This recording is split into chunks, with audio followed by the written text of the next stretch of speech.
Энэ газар хотын төвд байрладаггүй. Сүхийн талбайгаас 10 км-т Яарамгийн дэнжид оршдог. Хөрөнгө хүчээр далайлхан барьсан гялцалд өндөр барилга бол бүрч биш. Хоорондоо хоолоогоор холбогдсон даруухан, багавтар, хуучны 2 ширхэг, 3 давхар барилга. Энэ бол Хангуул дүүргийн нэгдсэн эмнэлэг. Цэмцээтэл цэвэрлсэн орчин хэн бүхэнд урайлгахан хандах эмнэлгийн ажилтнуудын дунд уурлаж бухимдахыг умартан эмнэлгийн цогц үйлчилгээ авна гэдэг юутай сайхан завшангийч. Инээмсэглэл хүндлэлээр дүүрэн ажил үйлсээ баяр баясгалантай чин сэтгэлээсээ гүйцэтгэж яваа эмч совилогч, асрагч, тогооч, техникийн ажилтнуудтай эрүүл мэндийн ийм уран дулаан орчныг та бид хамгийн их үгүйлдэг нь үнэн. Буйдхан тэр газарт бусдын эрүүл мэндийн төлөө сэтгэл зүрхээ зориулан яваа та бүхнээр бахархаж байна. Та нартаа баярлалаа.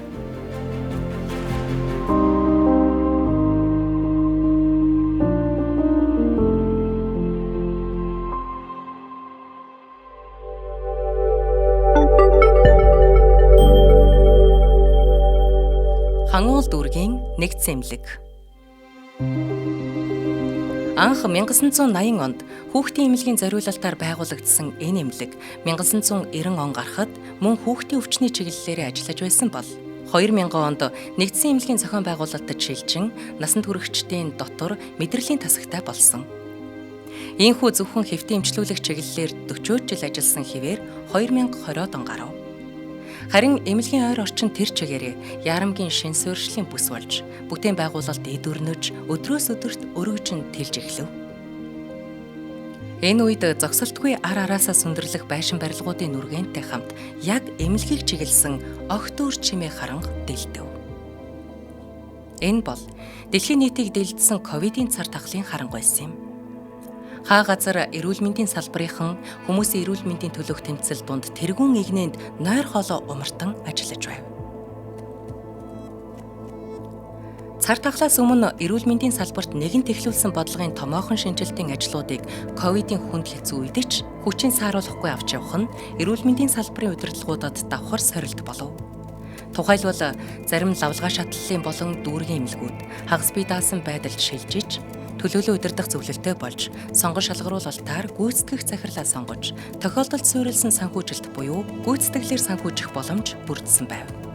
Гэвч ковидын цар тахалд нэрвэгдсэн ард иргэдэд эмнэлгийн тусламж үйлчилгээ үзүүлэх нь нэн тэргүүнд тавигдаж бусад эмнэлгүүдийн нэгэн адил Хангуул дүүргийн нэгдсэн эмнэлэг үндсэн үйл ажиллагаагаа зогсоон улаан бүсэд шилжлээ. 21 онд бид нар яг ковидын үе байсан. За ингээд анхч томилогдсон байсан үедээ нэг сарын дараа би нийслэлээс 3 хоногийн дотор эмнэлэг дэлг гэж үүрэг даалгавар авсан. Тэнгисийн захирлыг ирэхэд бол манай эмнэлэг бол тэр жигтэй улаан бүс болчихсон 150 ортой ингээд ажиллаад эндээсээ бүх камерын тусламжтайгаар бүх улаан бүсээ удирдаад ингээд ажиллаж байсан. 2020-21 онд одоо ковидын тусламж үйлчилгээг одоо манай эмнэлэг үзүүлсэн. За тухайн үед миний бие одоо 145 ортод очиж одоо баг ахалж ороод нилээдгүй хугацаад бас явсаа.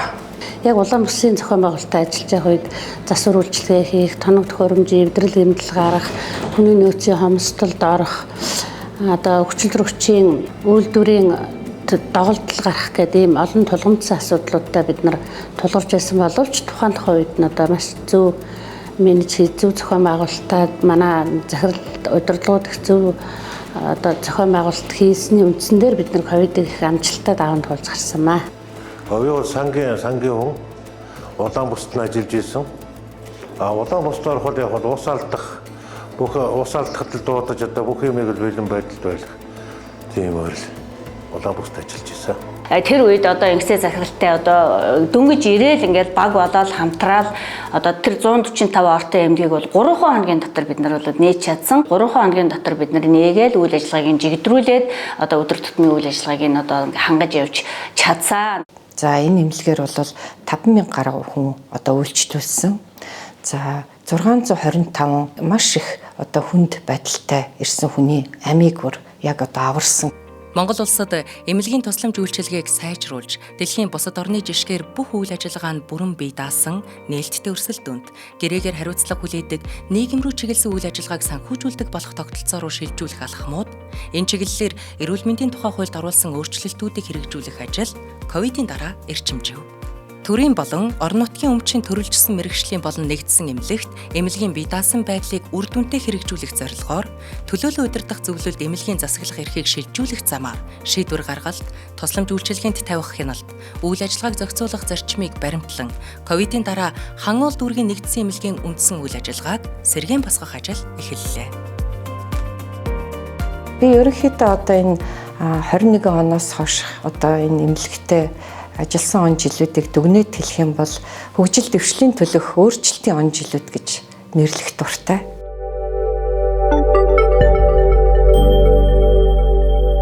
Хөгжил дэвшлийн төлөөх өөрчлөлтүүд.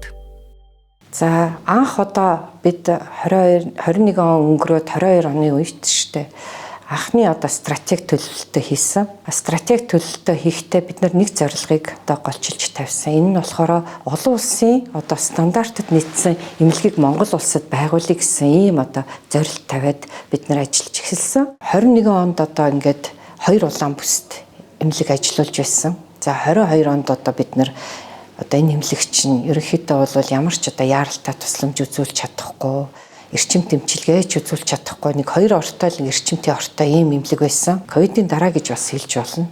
Маш сайн хөрөнгө оруулалтад орсон одоо тий тоног төхөөрөмжүүд бас маш сайн сайжирсны үндсэн дээр энэ одоо тасгуудаа бол сайжруулж чадсан л та. Тэгээд одоо манай эмнэлэг дээр ерөнхийдөө бол одоо эрчим тэмчилгээ одоо яаралтай тусламж үйлчилгээ бол маш их сайжирсан. Энийг нь ч одоо манай үндсэн үзүүлэлтээр харж болно. Өөрөөр хэлбэл манай эмнэлэг дээр одоо 8-аас 24 цагийн энэ нас баралтыг одоо нийслэлийн хэмжээнд авч үзэх юм бол хамгийн одоо бага түвшинд гаргадаг одоо ийм эмнэлэг болж одоо үр дүн гарсан байна. Ер нь эмнэлгийн үйл ажиллагааг цаашдаа яаж чиглүүлэх вэ? Тусдаа болсноор эмнэлэг үйл ажиллагаа нь яаж сайжрах вэ гэдэг асуудлыг шийдэж гаргасан. Анх 4 эмнэлэг 3 аймгийн туршилтаар шийдсэн байгаа. Сэлэнг, Төв аймаг, Увс аймаг, тэгээд манай эмнэлэг, нэгдсэн эмнэлэг, 1-р эмнэлэг, 3-р эмнэлэг зэрэг эмнэлгүүдийг шийдэж гаргасан. За одоо тэгээд ажиллаж байгаа тууцтай эмнэлгүүдийн хамгийн сайн ажиллаж байгаа нь хаан уул дүүргийн эмнэлэг сайн ажиллаж байгаа. Яг сайн ажиллаж байгаа нь гэвэл тэнд ажиллаж байгаа туузын гишүүд маш болгоомжтой, хүмүүсийн хийж байгаа ажлыг маш их шагнаж ирдэг. За ингээд бид нэр 23 онд одоо амбулаторийн тусламж үйлчилгээг өргөжүүлэхийн ажлуудаа хийсэн. За энэ эмнэлэгт ер нь амбулаторийн тусламж үйлчилгээ үзүүлдэг байсан. За хойд амбулаторид бид нэг 12 амбулаторийн кабинет ажилладаг байсан. За ингээд бид нэр энэ нэгдсэн эмнэлгийнхаа байр, биокомбинатын байршил, за мөн одоо Яармаг амбулаторидо нийт 76 кабинетыг ажиллуулж эхэлсэн байна. За манай эмнэлгийн 2023-аас 2026 оны хөгжлийн стратеги төлөвлөгөөнд бид алсын хараагаа олон улсын стандартад нийцсэн тэргүүлэгч эмнэлэг болно гэсэн зорилготойгоор ажиллаж байгаа. 24 онд бол одоо мис заслын тусламж үйлчилгээгээ өргөжүүлсэн. Манай мис засал дээр одоо нэг л одоо блок тавьсан мис заслын.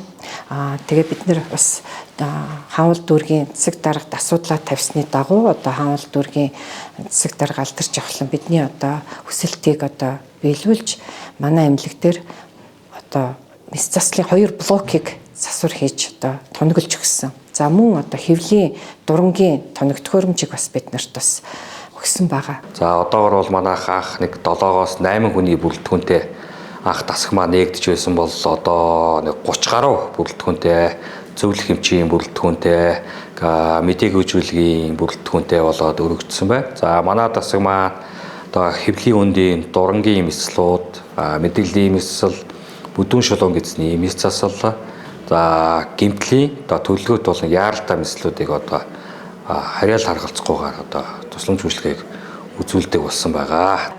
За Сара сайн байна уу? За энэ гадар үгийн халдгүйтгэл арай ороогүй байгаа. Тий. За энэ мис заслын тасагт маань байхгүй юм байхгүй. Ер нь бол одоо ингээд нэг лавлгаа шатлын эмнэлэгт хэрэглэгдэх бүх одоо тоног төхөөрөмжүүдээр бүрэн хангагдсан байгаа. За мөн одоо манай эмнэлэгт бас C10 байгаа. Ингээд одоо бид нэр гэмтлийн мис засал, за мөн одоо хүндэрсэн одоо цусны мис заслуудыг одоо хийхэд бүрэн боломжтой болцсон. Ийм одоо боломжоор хангагдсан байгаа. За ковидын дараагаас одоо өмнөх үеэ бодох юм бол одоо манай дасгийн тоног төхөөрөмжлөлөө өстой оновчтой одоо хурцтай сайжирж байгаа хэвлийн дурангийн хагалгааг бол одоо цаг алдалгүй хийж байна. Тэгээд CRM-тай болсон бидээгүйжүүлгийн тоног төхөөрөмжүүд одоо сүүлийн үеийн аппаратуудаар тоноглосон. За одоо цаашид хийх гэж байгаа төлөвлөж байгаа хагалгаа маань гэвэл одоо ходоодны хавдрыг одоо нутагшуулахаар одоо хавдар судлалын тэмцээний зөвлөх эмчтэйгээ хамтраад одоо бэлтгэд ажилдаа явагдаж байна. Эмнэлгийнхаа хойд талд нэг юм жижигхэн өргөтгөл бариулсан. Манай ер нь бол эмнэлгийн хувьд бол зай талбай жижиг тийм ээ хуучин одоо байсан барин дээр нь л одоо үндэслэж бид нар үйл ажиллагаагаа явуулж ирсэн шүү дээ. Тэгээ биднэрт одоо диализын тусламж үйлчилгээ одоо энэ яг халдвар хамгааллын хувьд заашгүй одоо өргөтгөлд одоо байрлуулах шаардлагатай учраас бид нар энэ өргөтгөлийг барьж өгөөч гэж бас л одоо дүүргийн засаг даргадаа хандсан. За дүүргийн засаг дарга маань бас энэ хүсэлтийг маань биелүүлээд одоо ингээд нэг юм хөрхөн өргөтгөл барьж өгсөн. За энд одоо диализын тасагтай болсон. Урд нь бид нар диализын тасаг байхгүйд хүнээ одоо ингээл диализ шаардлагатай үед хүнээ түргэний машинаараа хүргэж өгдөг байсан. За гэтэл одоо ингээд диализийн 6 ортой тасаг бий болсноор манай тусламж үйлчилгээ өргөжөөд дээрэс нь одоо эрчимтийн тусламж үйлчилгээ бол маш сайжраад за бас одоо энэ одоо өчтнөө хүргэх юм хүндрэлүүд байхгүй болоод хамгийн гол нь иргэддээ маш сайн одоо ингээд диализийн тусламж үйлчилгээ үзүүлэх одоо боломж бүрдсэн байна. За эмнэлгийн хэмжээнд лабораторийн тусламж үйлчилгээний хүчин чадлыг бол нэмэгдүүлж дүрс оншилгоо дээрээс нь түргэний машины тусламж үйлчилгээг бол 24 цагаар үзүүлж чаддаг болсон. За ингэснээр бид нар үйлчлүүлэгчдийн хүлээгдэл чирэгдэлгүй үйлчлүүлэгчийг онцлох эмчилгэхэд бол одоо цаг алдахгүй тусламж үйлчилгээг бол үзүүлж чаддаг болсон. Үүний хажуугаар хүний нөөцийг чадваржуулах, ажлын байранда дадлагжуулах ажлуудыг бол хийж эхлүүлсэн байж байгаа. Мөн одоо энэ эмнэлгүүдээс зөвлөх эмчнэрийн багийг бол одоо ажиллуулж эхэлсэн. За ингэсний үр дүнд манай эмнэлэг дээр шин технологи, шин одоо эмчилгээний аргууд нэвтэрч одоо маш олон одоо мэс заслын болон эмчилгээний аргуудыг бол нэвтрүүлж чадсан. Миний бие 2002 оноос одоо хүртэл гэхээр нийтдээ 23 жил энэ хан уул дүүргийн нэгдсэн эмнэлгийн хүүхдийн зөвлөх эмчээр ажиллаж байгаа. Хан уул дүүргийн нэгдсэн эмнэлэг гэдэг байгаа энэ яармгийн эмнэлэг тэр үед зөвхөн энэ хэсэгтээ одоо ганц байшин байсан. Автобусны буудлаас буугаад нэлээд хол алхдаг. Тэгээ ер нь энэ л байшин хоосон одоо газар дээр энэ л байшин байсан байгаа. Тэгээд одоо болохоор энэ эмнэлэг бол улам одоо хөгжөөд эрчимт эмчилгээний хүүхдийн болон том хүний эрчимт эмчилгээний нийлсэн тасаг байжгаад за одоо бол хүүхдэн дангаараа ингээд тасаг болоо гарцсан 6 ортой. За хүүхдийн мэрэгжлийн эрчимт эмчилгээний эмчтэй. За дээр нь одоо энэ тасагт ажиллаж байгаа эмчнэр бол бүгдөө төрөлцсөн нарийн мэрэгжилж эзэмшсэн. Зөвхөн хүүхдийн эмчнэр биш, хүүхдийн уушгины, хүүхдийн зүрхний гэдэг. За хүүхдийн бөөрний гэдэг, хүүхдийн мэдрэлийн гэх мэтлэнгээр төрөлцсөн нарийн мэрэгчлээ эзэмшсэн. Тэгэхээр үндсэндээ хүний нөөцийн хувьд бол чадвартай. Совилогч нар нь хүүхдийн совилгуугаар мэрэгшсэн ийм совилогч нар ажиллаж байгаа. Үйлчлүүлэгчийн аюулгүй байдалтай холбоотойгоор ээлтэй орчин бүрдүүлэх тал дээр бол одоо маш сайн ажиллаж байгаа. Гаднаас ороод ирэхэд жишээлбэл үйлчлүүлэгчид бүх юм нь ил тод. За үйлчлүүлэгч төвтэй тусламж үйлчлэгийг одоо хэрэгжүүлэн гэж ажиллаж байна. Улсын эмнэлгийн хагас бие даасан байдлын концепцийн дагуу тухайн эмнэлэг нь хүн амын эрэлт хэрэгцээнд нийцсэн тусламж үйлчилгээг чанартай хүргэх, эрүүл мэндийн даатгалын санхүүжилтийг үр ашигтай захиран зарцуулж, зардлаа бууруулж, үр ашигтай ажиллах учиртай. Хан уул дүүргийн нэгдсэн эмнэлэг нь нийслэлийн эмнэлгүүд дотор хамгийн бага зардлаар үр ашигтай ажиллаж, санхүүгийн чадамжаа дээшлүүлэн ажиллаж буй нотолгоог Азийн хөгжлийн банкнаас хийсэн хөндлөнгийн судалгааны үзүүлэлтээс харж олно. Хаавал дүүргийн нэгдсэн эмнэлэг бол одоо яг ингээд орон нутгийн өмчөд одоо ийм эмнэлэг эмнэлгийн хагас бие даасан байдлыг 2022 оноос хэрэгжүүлээд тузаа байгуулад одоо эмнэлгийн менежмент захирлаа сонгон шалгаруулалтаа сонгоод ингээд ажиллаж байна. Тэгэхээр бас тодорхой үр дүнгууд гарч байгаа нь бол яг дүүргийнхаа хүн амд эрэлт хэрэгцээнд нийцсэн гэдэг нь илүү тэр амбулаторийн хяналтаа тий яаралтай тусламжийн чадвараа ингээд нэмэгдүүлэх байдлаар. За онгод түүнээс гадна одоо шаардлагагүй зардлуудаа бууруулж одоо энэ даатгалын санхүүжилтийг илүү үр ашигтай зарцуулах чиглэлээр амжилттай ажиллаж байгаа төрийн болон орон нутгийн өмчтөний эмнэлгүүдийн нэг юм аа гэж үзэж байна. За жишээлбэл бид нар эмийн зардлыг бууруулах менежментийг авч хэрэгжүүлсэн. За ингээд энэ хүрээнд бид нар ямар ажил хийсэн бэ гэхээр одоо бүх эмүүдээ эмийнхаа одоо судалгаануудыг хийсэн байгаа. За up to date-ийн одоо энэ олон улсад мөрдөгдөж байгаа энэ эмнэлзэн удирдамжид тохируулан манай одоо хэрэгжилж байгаа эмүүд ямар одоо үр дүн өгөх вэ гэдэг тал дээр бид нар бүх эм нэг бүртээ судалгаа хийгээд энэ дээр одоо тохирсон менежментүүдийг хийсэн гэсэн. Хаавал дүүргийн нэгдсэн эмнэлэг одоо эмийн одоо зардал хоёр дахь гол одоо зардлын ихүүсвэр болсон эмийн зардалтай дүн шинжилгээ хийгээд илүү ийм нөгөө эмчилгээнд нотлохонд суурилсан тийм эмүүдийг илүү төлхөө оруулах одоо шаардлагагүй эмийг хасах байдлаар ингээд бас нэлээ ингээд үр ашигтай ажиллаж байгаа гэж ойлгож байгаа. За сүүлийн жилүүдэд манай санхүүжилт 3 дахин нэмэгдсэн. За энэний ард талд маш их олон менежментүүдийг бид нар хийж ажилласан байгаа. Одоо энэ хэвтэ эмчлэх одоо энэ зардал чинь маш их зардал шүү дээ. Одоо хүний одоо бараг зочид буудлын зардлуудыг бид нар төлөө яваад байгаа гэсэн үг. За ингээд хэвтэ эмчлүүлэн мэдээж хоол өгнө тийм ээ. За цахилгаан дулаан зарцуулна, олон хүн ажиллана, эмч совилогч нар энэ хүнтэй одоо ажиллана. За инхээр бид нар яг шаардлагатай одоо хүмүүсээ одоо эмнэлэг твтүүлэх.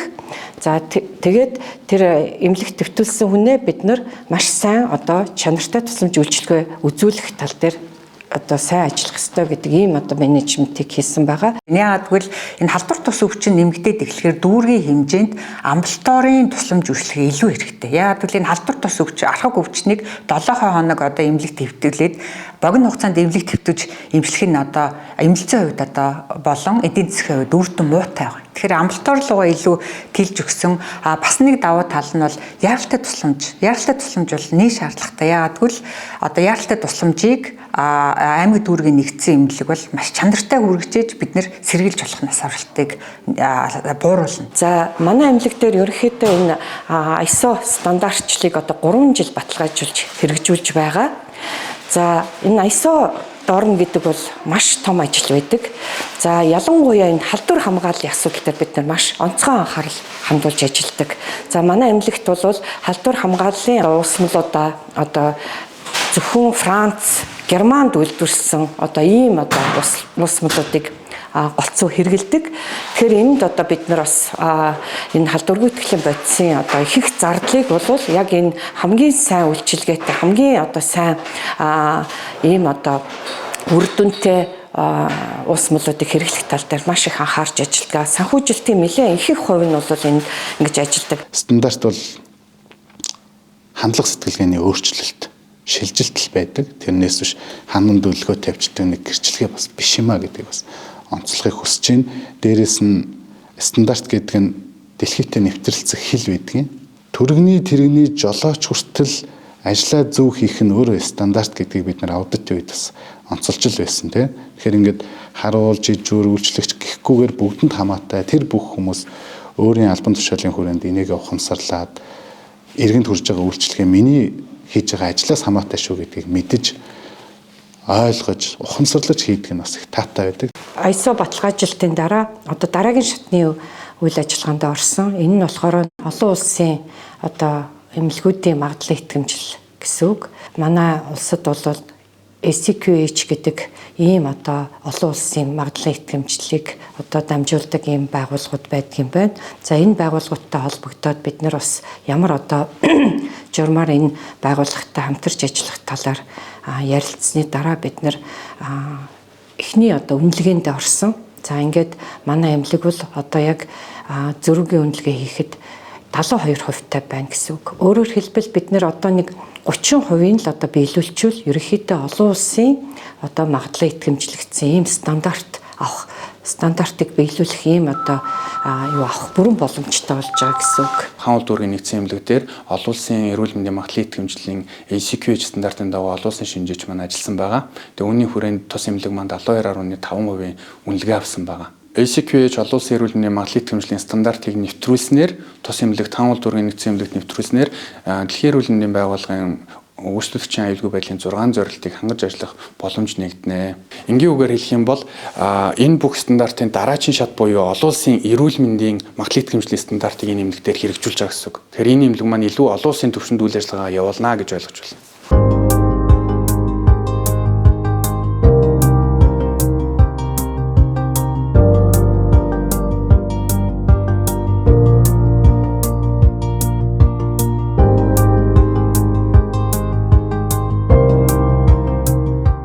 26 он болон цаашдаа бид нар одоо шинэ барилга маань баригдаж байна.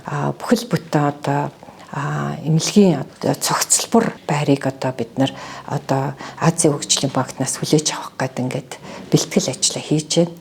Энэ нэг цэгээс маш олон төрлийн тусламж үйлчилгээ авах тийм нөхцөл бүрдэх юм а. Ер нь манайхан улсын хэмжээнд эмнэлгийн төлөвлөлтөнд нэг тодорхой мэргэжлэлээр мэргэжсэн төв байгуулахаас илүү нэг иргэн очроод мэс заслын тусламжинд ч байдаг, зүрх судасны тусламжинд ч байдаг, халдварт, хавдар бүх төрлийн тусламж үйлчилгээнийг авч чадах ийм цогцлборууд шаардлагатай байгаа юм. Яг энэ концепцийн дагуу энэ ажил бол хийгдэж байгаа. Одоо энэ Азийн хөгжлийн банкнаас хэрэгжүүлж байгаа төслийн маань нэг том зорилт бол энэ нөөц хүчлийн хийг бага ялгаруулах технологиг нэмэлт суйлуулах. За дээр нь нөгөө халаалт, дулааны урсгалаа бол аль болох cost effective буюу зардал бага мөртлөө өндөр ашигтай ингэж хийх төлөвлөлтүүд хийгдсэн байгаа. Энэ зөв энэ тал дээр муу. Яг энэ талаараа орно тийм. За окей ойлголоо.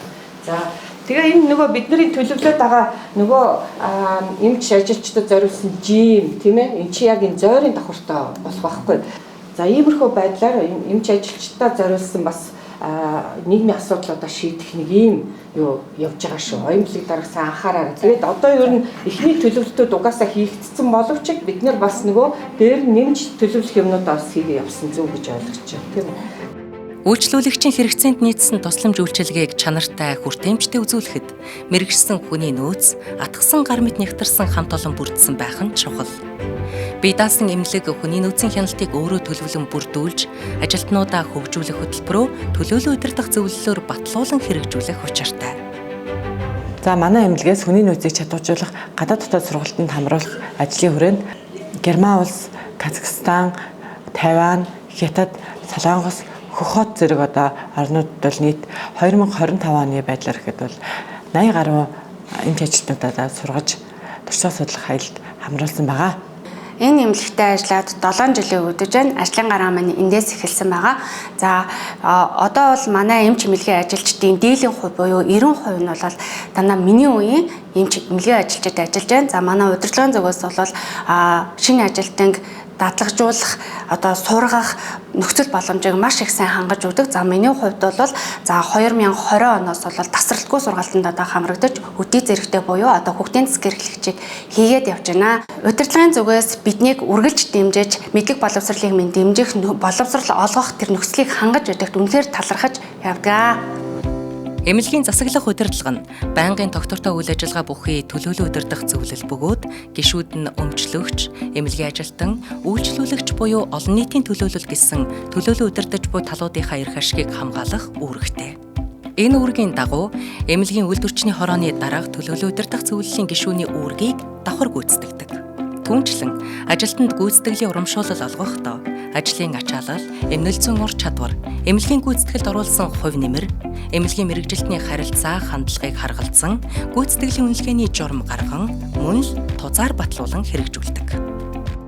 Хамтын гэрээндээ нэмэлт саналууд оруулаад одоо ажилчдын автобус явуулдаг болсон. Дээрэс нь хоолны мөнгийг нэмэгдүүлж чадсан. Дээрэс нь 2025 оны 1 сарын 1-ээс бүх асрагч үйлчлэгч хог хаягдлын ажилтнуудынхаа цалинг 10% хувиар үндсэн цалингийг нэмэгдүүлж чадсан ийм амжилтуудтай бас үйлдвэрчний эвлэлийн хороо эмнэлгийн захиралтайгаа одоо бас хамтарч ажилладаг. Манай байгууллага нь гүйцэтгэлийн санхүүжилтээр санхүүждэг байгаа. Гүйцэтгэлийн санхүүжилтийг зөв менежментэд зөв удирдах ирснээр өөр авлага үүсэхгүй ажиллаж байгаа. Удирдал бүр эмч ажилчдынхаа цалин дээр урамшуул болгож KPI-г үнэлж эмч ажилчдаа олгодог. Энэ нь манай залуу боловсон хүчин доктор суурьшилтай ажиллах гол нөхцөлийг бүрдүүлж өгдөг байгаа. Манай эмнэлэг бол бүтээмжид суурилсан урамшуул гэдгийг бол ерөнхийдөө олгодог. Энийг бол KPI гэж бол нэрлэдэг байгаа. Яг ингэж авч эхлэхэд бол ер нь бол 2-3 жил болж байна.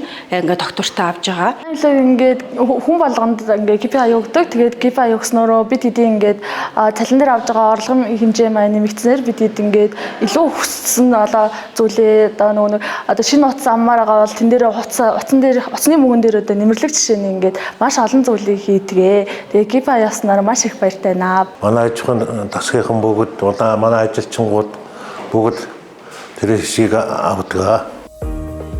Эмнэлгийн тусламж үйлчилгээний чанарыг сайжруулахад иргэдийн оролцоо чухал. Иргэдээс ирсэн санал хүсэлтэд үндэслэн эмнэлгийн тусламж үйлчилгээний алдааг илрүүлэх, гомдол барагдуулах талаарх эргэцсэн орчин бүрдүүлж ажиллахад эмнэлгийн чанарын асуудал хариуцсан ажилтнууд үйлчлүүлэгчийг дэмжих албаны үүрэг оролцоо өндөр. Одоо бол их сайхан болжээ. Би одоо сая манайх чинь 24 онд би тэр бас дахиж хөвцсөн. Энд тэгэхэд ирэхэд одоо тэгээ гадаа үйлчилгээ нэг дороо шинжилгээг авчиж जैन. Мэдрэл зүрх ерөөсө бүх төрлийнхээ шинжилгээ нэг дороосоо л аваад хийчихээ. Одоо ч гэсэн би тэр иржээл одоо атгаа авчлаа гэл сэхэн нэг хоног хэсгэнд онцоод одоо тэгээ сайхан болоод байж. Намайг бүрүүдэрч гэдэг би энэ эмнэлгийн диализын аппаратанд 3 дахь ороод маргааш эмнэлгээс гарах гэж байгаа. Ингээд эмч нартай баярлалаа гэдгээ хэлье.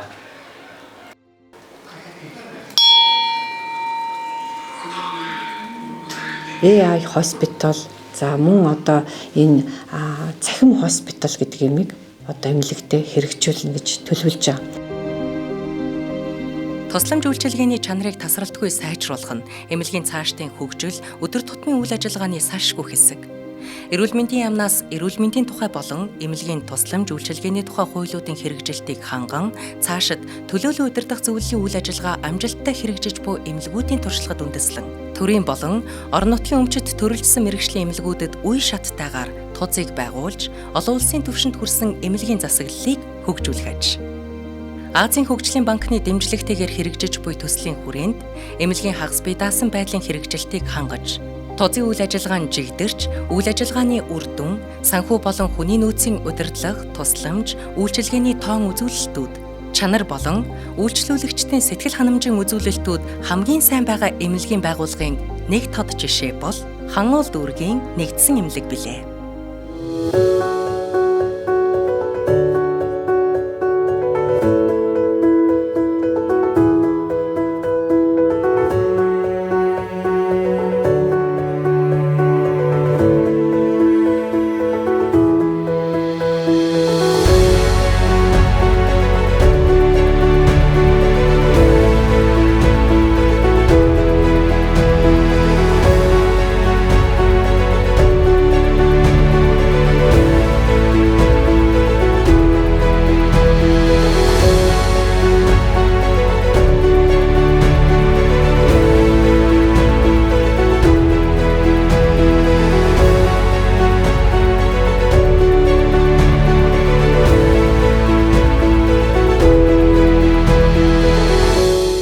За би урд нь одоо эрүүл мэндийн яамд бодлогын түвшинд ажил хийдэг байсан. За одоо ингээд би яг одоо талбар дээр, фронт дээр өөрөөр хэлбэл яг одоо эрүүл мэндийн салбарын одоо нэгж фронт дээр ингээд ажил хийж байна. Тэгэхээр яг энэ бидний одоо гаргадаг байсан одоо энэ тушаал журмууд тийм ээ яг одоо газар дээрээ, талбар дээрээ яаж хэрэгжиж байгаа вэ гэдгийг үзэх юм завшаан олдсон бас би өөрийгөө их хувьтай хүн гэж боддог. Тэгэхээр бодлогын хэрэгжилтээр нь ч ажиллаад, бодлогын түвшинд ч ажилласан ийм хүн гэж би бас өөрийгөө бодож байгаа. Бусдын эрүүл мэндийн төлөө сэтгэл зүрхээ зориулан яваа та бүхнээр бахархаж байна. Та нартаа баярлалаа.